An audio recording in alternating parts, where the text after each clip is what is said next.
anti-war coalition in the Union and sustained its morale. As the guns of Grant and Sherman shake down their idols and clear the air, the Harper's essay prophesied, these men, deluded fellow citizens of ours, will see that in this country whatever degrades labor injures every laboring man, and that equal rights before the law is the only foundation of permanent peace and union. Grant and Sherman, symbols of hard war, also stood at the head of powerful armies of deliverance. Setting the stage, the secession crisis in the North. The image of the Confederate people as the deluded dupes of scheming leaders tapped a deep vein in antebellum politics. The charge that a slave power conspiracy of ambitious planter oligarchs and truckling Northern Democratic politicians exercised unseemly control over national politics, subverting democracy and imposing their pro-slavery agenda on the majority of Americans, North and South. Abolitionists warned of such a conspiracy as far back as the 1830s, as slaveholders coalesced around an aggressive campaign to expand slavery and to defend it as a positive good and a states' right. The fledgling Republican Party took up and popularized the conspiracy theme in the mid-1850s, pointing to a series of pro-slavery victories such as the 1850 Fugitive Slave Law, the 1854 Kansas-Nebraska Act, and the 1857 Dred Scott decision, as proof that the slave power was ever more aggressive in its designs and aimed at nothing less than nationalizing slavery, both spreading it westward and reintroducing it in the free states.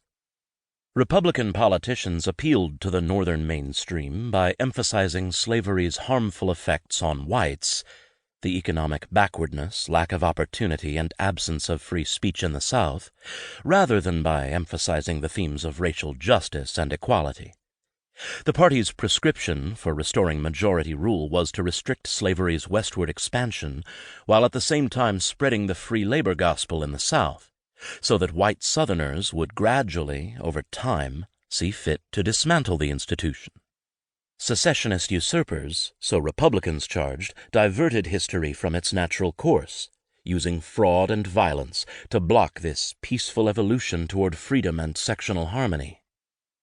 Abraham Lincoln led the Republican Party to victory in the 1860 election, a contest in which Republicans capitalized on the recent split of the Democratic Party into northern and southern wings. In the free states, Lincoln prevailed over his Democratic opponent and fellow Illinoisan Stephen Douglas, winning 54% of the popular vote to Douglas's 25%. Two outlier candidates, Southern rights Democrat James C. Breckinridge of Kentucky and pro-compromise John Bell of Tennessee, placed a distant third and fourth. In the slave states, Breckinridge and Bell were the main attractions, and Lincoln and Douglas the outliers, with Breckinridge garnering 45% of the popular vote to Bell's 40%. Douglas was third with 13%, and Lincoln a very distant fourth, with only 2% of the Southern vote. Republicans claimed a mandate based on the fact that Lincoln won more electoral votes, 180, than all the other candidates combined. But Deep South states, which had been priming the pump for secession for the previous decade, rejected Lincoln's victory, seceded from the Union, and formed the Confederacy in the winter of 1860 to 1861. 4 Upper South states followed them that spring, while the 4 slaveholding border states, Kentucky, Missouri, Maryland, and Delaware, remained in the Union. As Lincoln took office, he faced the challenge of uniting Northerners arrayed across a contentious political spectrum.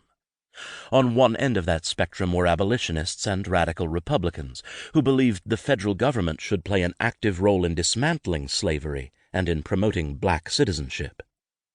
On the other end were conservative Democrats who rejected abolition and black citizenship and were content for slavery to persist indefinitely.